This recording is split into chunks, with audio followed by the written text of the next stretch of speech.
Cronkite News catches up with some of young Arizona conservative voters flocking to the nation's capital for the big CPAC convention. And how young is too young when it comes to voting in state elections? Some lawmakers want to drop the age to 16.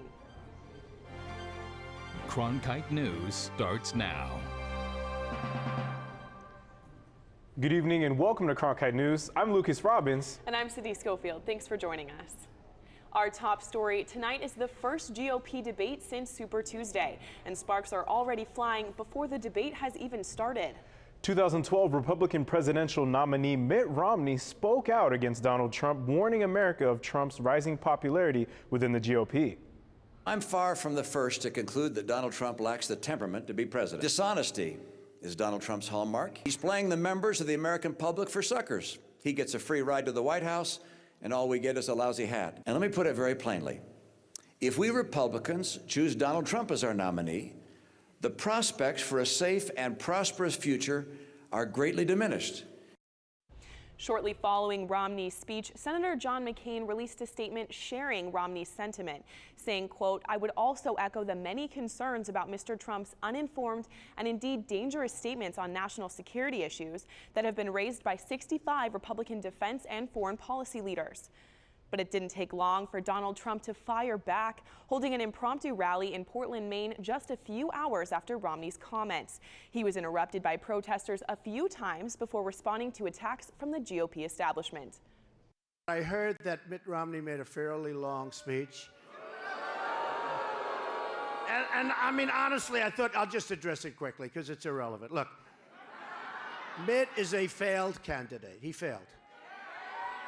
He failed horribly. I backed Mitt Romney. I backed him. You can see how loyal he is. He was begging for my endorsement. I could have said, Mitt, drop to your knees. He would have dropped to his knees. Now, all of this comes before tonight's Fox News GOP debate in Detroit. Only 4 candidates will be on stage this time. Texas Senator Ted Cruz now has the support of 5 of Jeb Bush's former national fundraising chairs. New Mexico Governor Susana Martinez gave her endorsement to Florida Senator Marco Rubio in hopes of swaying Latino voters. And John Kasich says it's important to stop Trump and predicts that if he can win his home state of Ohio in 2 weeks, the GOP primary will likely end with a contested convention in Cleveland. Meanwhile, we're tracking new numbers from the nation's capital, which show how much money Arizonans are sending to presidential candidates. Cronkite News reporter Wafa Shahid has the details on who's got the biggest support from our state. If Arizona campaign donations were ballots, Florida Senator Marco Rubio would have the state's primary sewed up. New numbers from the Federal Election Commission show Arizonans gave just under $4 million to 20 Democratic and Republican presidential campaigns through the end of January. Marco Rubio raised $716,000 of that total. The surprise number 2 on the Republican side was Surgeon Ben Carson, who got just over $583,000 from Arizona. He was followed by Texas Senator Ted Cruz, who got more than $526,000, billionaire developer Donald Trump's $46,000, and Ohio Governor John Kasich, who raised over $38,000. But even though Arizona is a red state, Democrats were still able to raise almost $1.2 million. Hillary Clinton brought in over $705,000, almost matching frontrunner Rubio. Her leading challenger, Vermont Senator Bernie Sanders, raised more than $464,000 from Arizona, really coming in strong in January when he brought in $140,000 in that month alone. What of the rest of the presidential candidates? They were not such good investments for Arizonans, who donated $895,000, only to see 13 of those candidates drop out of the race. Reporting from the White House, I'm Wafa Shahid, Cronkite News. Today also marked the opening of the Conservative Political Action Committee conference in Washington. And some young Arizonans are joining the movement when the Republican Party is very divided. Cronkite News reporter Lauren Clark talked to some of those voters and joins us live from our Washington bureau. Lauren? Well, Arizona millennials at this conference may have been divided on exactly the specifics, but their main message to future Republican leaders remained the same. Focus less on social issues and more on the economy. Marco Rubio's coming. I'm going to hear him speak. The Donald is going to be here as well. Big names and faces already pouring in for the annual Conservative Political Action Committee meeting outside Washington, D.C. Hosting thousands of attendees each year, it has become a mecca for both leaders and activists in the conservative movement. Some Arizona millennials making the trip say their party's frontrunner Donald Trump's views do not align with theirs. The millennial brand of conservatism is definitely different than some of the older conservatives that are here. There's no doubt that they're conservative young people, but they do have these different views in certain areas. Many see an important shift for the conservative movement, solely focusing on economic issues. The young vote that's coming in, they are overwhelmingly more pro-gay marriage, or at least more getting the government out of your personal life, which is what I'm really for. In fact, a recent Pew Research poll says only 27% of millennials state that they are consistently or mostly conservative. Even those who do identify with the label say there needs to be a change. I think that they will change their target audience, or at least I hope they would. Yet classic values such as smaller taxes and less government intrusion is what they say should remain at the heart of the movement moving forward. People are going to enter the workplace, especially millennials, and they're going to go, do you know what? That older generation was right when they were saying that we need smaller government. Now, CPAC will continue until Saturday night, with Donald Trump speaking first thing tomorrow morning. Reporting live in Washington, Lauren Clark, Cronkite News. Get a driver's license and a voter registration card? The Arizona House is calling for an amendment to our state constitution to lower the voting age from 18 to 16 years old. Cronkite News reporter Amber Kawaji spoke to one Valley teacher who says this amendment has his vote of yes. Amber? Drive a car, get married with parental consent, and even be tried as an adult if they commit a violent felony or a double murder. But there is one thing that they can't do, at least not now, and that's vote. 21 is the current age. For these students, voting is just another day in the classroom. We're going to use the remotes on this. You guys ready to vote? That's because Maryville High School teacher Barrett Nitschke believes the youth need to be heard. Every age group has their own perspective about what the country should be. And perspective is what his students receive when they practice voting during class hour. But those votes submitted moments ago don't count. However, this could change if HCR 2046 gets passed, lowering the voting age from 18 to 16 in state elections. All you need is a simple majority in both the House and the Senate to pass the amendment along to the voters. There, it only takes another simple majority, 51% of the voters, to approve the amendment. Though some may feel 16 is too young to have the power to vote, Nitschke thinks otherwise. 16, 17-year-olds pay about $9 billion in taxes every year, but they don't have a vote. So the whole country was based on no taxation without representation, so why not them too? If I was given the right to, I would definitely go out, because I wouldn't want this right being wasted, because if the government of the state thinks that my age group is capable of that, then I would definitely help and be responsible for what decisions be made. One of the main reasons people agree with lowering the voting age is because they believe it will help with the voter turnout of the younger demographic. The 18 to 29-year-old age bracket has consistently remained the lowest group to go out and vote, staying between 20 and 40% of the voter turnout range. In Phoenix, Amber Kawaji, Cronkite News.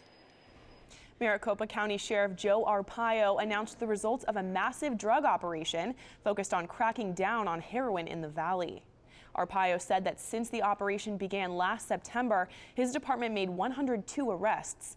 He said drug seizures, including heroin and methamphetamine, totaled $6 million in street value. The sheriff pointed to the Mexican border as the main way heroin is being smuggled into our state. Cronkite News is committed to tracking heroin's hold on Arizona. We released the documentary Hooked a year ago. For full multimedia coverage on the impact of heroin, a look at the data on overdoses, and to watch the full investigation, go to hookedaz.cronkitenewsonline.com. The United States has gone without an ambassador to Mexico for 9 months. President Obama nominated former Assistant Secretary of State Roberta Jackson in June, but her nomination has not yet hit the Senate floor. Cronkite News reporter Katie Bury spoke with senators who are demanding action. Senate leaders said they do not plan to vote on a replacement for the late Supreme Court Justice Antonin Scalia until a new president is elected. But Scalia's seat is not the only vacancy tied up in the Senate, and a group of border bipartisan senators say that has to change. Anybody who has worked with her, who's dealt with her, realizes that she is a professional, well qualified, and there's simply no reason to block her vote on the Senate floor. Flake was one of 4 senators defending the nomination of Roberta Jacobson, an Assistant Secretary of State and the White House's point person on reopening ties with Cuba. That the American people expect action. Jacobson was nominated in June and approved by committee in November, but a vote by the full Senate has so far been blocked. We find ourselves today in an arena where there are some that are playing politics with the appointment of Roberta Jacobson for the post of U.S. Ambassador to Mexico. New Mexico Senator Tom Udall asked the Senate to vote on Jacobson, and it was again blocked by Senate opponents, including Florida Senator Marco Rubio. It's incredibly important on the economic front, on the law enforcement front, because we have so much trade. From Arizona, let me tell you, it's extremely important. Flake said that's because relations with Mexico touch on so many issues. In addition to the border issues that we have, the security issues, the port issues, tourism issues, we have about 1 million Americans living in Mexico right now. The senators said they have not yet had a meeting with Senate Majority Leader Mitch McConnell, but they hope today's message will spur action. Reporting from the Capitol, Katie Beery, Cronkite News. From the Model T to the electric car, the automotive industry is always speeding along a highway of innovation. But a new piece of technology may prove to be the ultimate form of cruise control. Coming up on Cronkite News, how one company is working to make science fiction science fact. And we take a peek at one local business that's using innovative technology to change people's lives. We are here tonight to explore tough issues. You've got to have people around you who aren't just laying rose petals in front of your way. And I kid you not, this is true. Trust is everything. This has been so much fun. It's about reaching people. There are more players on the world stage. The issues are more complex. We ask the questions that take us closer to the truth. What happened and what might happen. Because that's what we do. Would you like doing something like I do? I couldn't do this. I'm not qualified. I was thinking exactly the same thing. The way you drive is about to change. Cronkite News reporter Ben Brown tells us how one automaker is leading the charge in autonomous vehicle testing. It seems like science fiction, but what you're seeing is indeed a car driving itself. I had someone ask me once, what would it be like to ride in an autonomous vehicle? I can't possibly imagine. And I said, well, what's it like to ride with your wife driving? Autonomous vehicles or self-driving cars are the next big thing, and many auto companies are working on their own designs. One of the main reasons is safety. I came to the realization that if you could make a car that was smart enough to drive itself, you could probably make a car that was smart enough to improve safety. What enables this technology to work is a series of LiDAR lasers that scan the vehicle's surroundings, producing a detailed 3D map. Additionally, we have live sensors on the car that identify obstacles and plan a safe route through them. Behind me is one of these autonomous vehicles by Ford that will eventually reach the general public. However, a recent survey conducted by AAA shows that U.S. drivers are skeptical of autonomous vehicles, 1 in only 5 saying they would trust a self-driving car with them inside.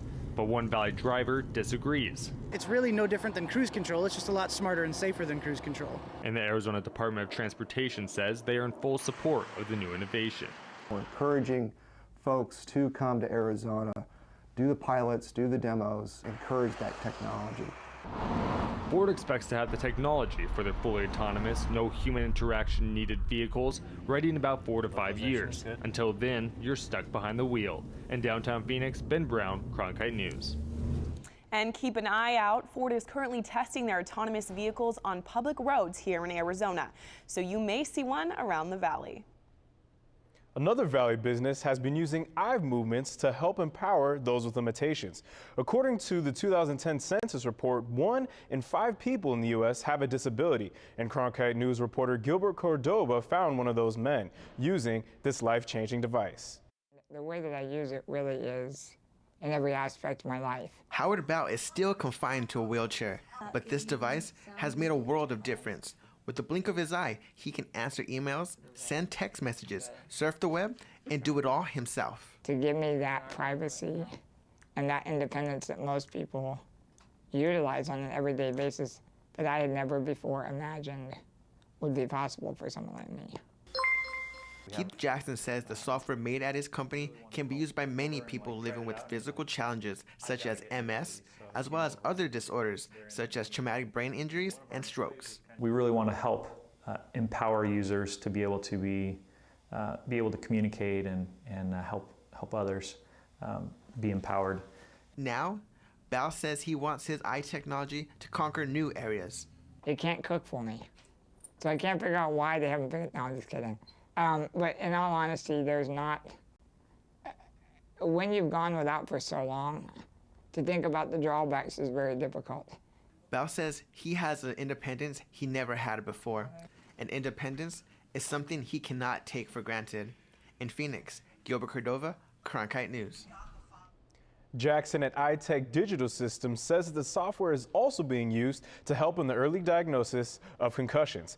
It's important to know how to be a smart shopper. But can you learn how to be one in grade school? Coming up on Cronkite News, we take a look at One Valley partnership that teaches kids the value of their dollar.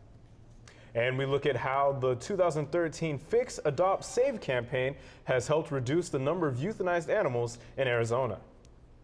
When I was 12 years old, I was watching great performances on PBS. This program with Nureyev came on. Nureyev in a performance of Le Corsaire, and I was amazed and awestruck.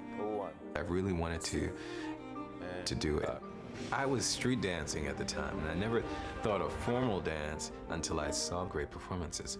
I knew that I was really a novice to dance, like high dance.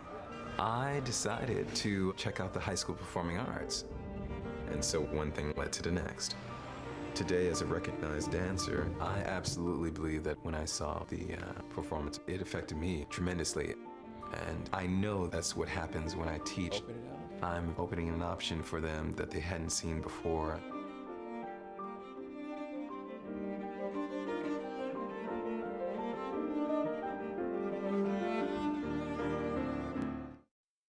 This week marks National Weights and Measurements Week, a national event that celebrates the first weights and measurements law that was signed by President John Adams in 1799.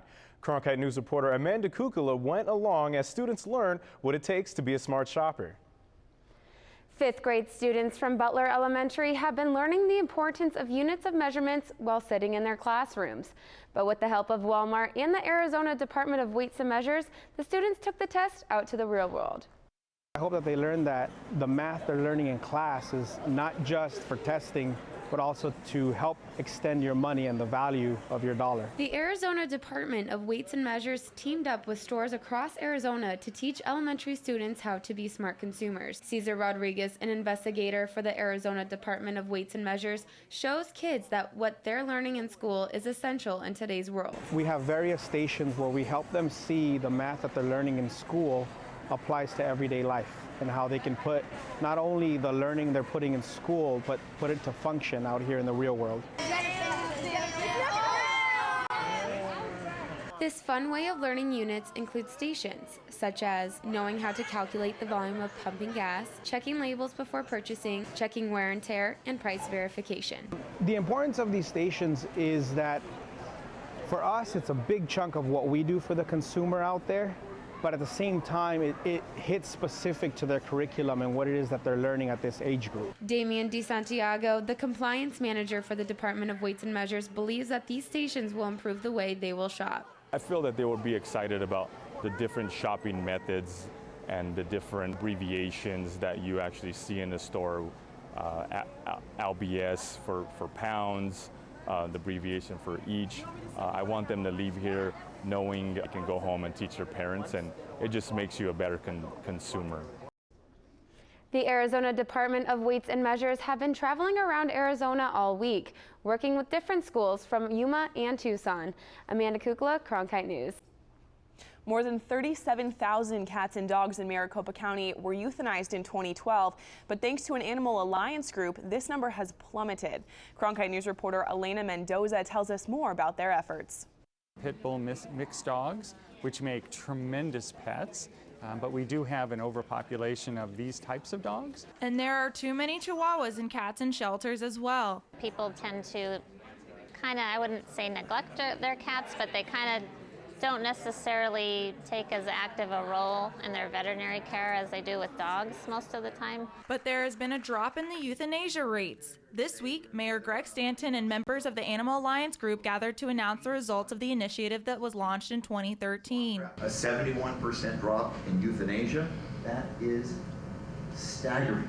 Fix, Adopt, Save is comprised of 7 animal welfare organizations that work together to lower animal euthanasia. They promote adoption and try to reduce the shelter population by offering free and low-cost spay and neuter services. Since the start of the initiative, the intake at Alliance member shelters has decreased by 38%. Dr. Hansen says this is a result of more spay and neuter surgeries, which has increased by 15%. Valley veterinarians encourage owners to get their pets fixed while they're young, as early as 3 months. They bounce back so much quicker. It is like they never even had surgery. Wright adds it helps prevent annoying behaviors before they even start, which could also keep owners from surrendering their pets to shelters. We've been highly successful, but we're not done yet. According to the campaign website, almost 11,000 dogs and cats were euthanized last year, and the group say they will continue to work to reduce that number. In Phoenix, Elena Mendoza, Cronkite News. It's a school that's typically known as the premier private Christian university here in the Valley. But pretty soon it's going to be known for something else. Coming up on Cronkite News, see how Grand Canyon University is making the jump to the big time.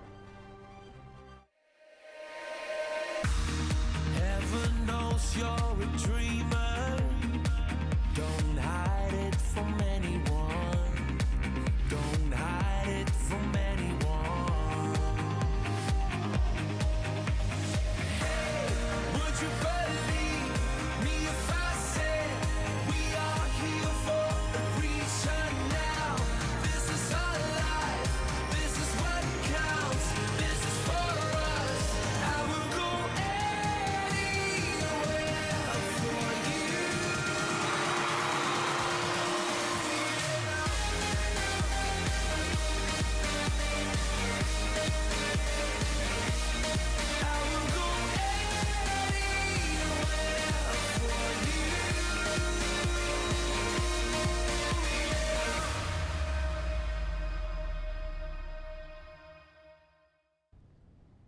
With March upon us, many college basketball programs across the country are already caught up in the annual college basketball bonanza that's March Madness. But one local school will be left on the sidelines despite a successful season on the court. It's all part of Grand Canyon University's transition to Division I athletics. Cronkite News reporter James Gaydon traveled to GCU to explore the university's move to big-time college sports. Well, we talk about being in the top 25 in all that we do. In 2012, Grand Canyon University began the process of moving all sports to Division I. If you're going to compete, you want to compete at the highest level. At least we wanted to compete at the highest level.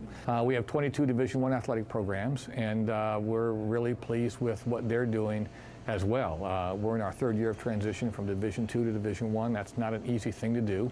Brian Mueller has been GCU's president since 2008 and has overseen the move to Division I. But any athletic program is bigger than one person. It takes a community to rally behind a school to grow its sports programs.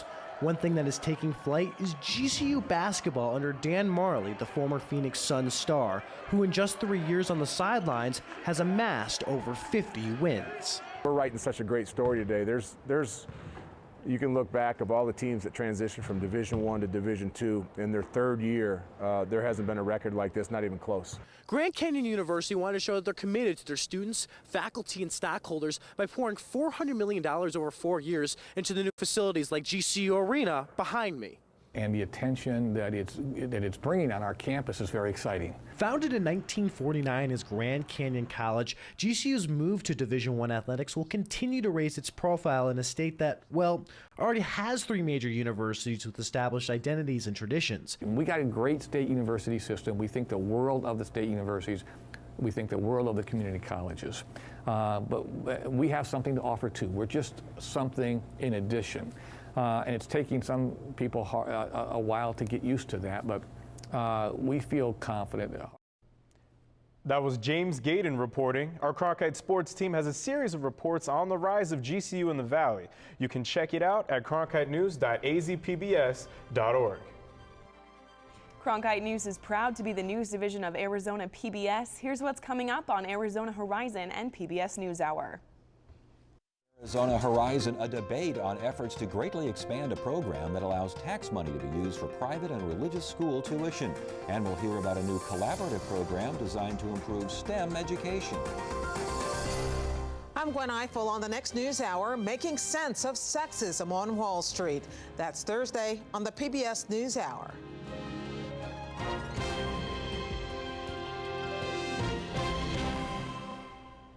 That's it for Cronkite News tonight. Thanks for joining us. For top Arizona stories anytime, go to cronkitenews.azpbs.org.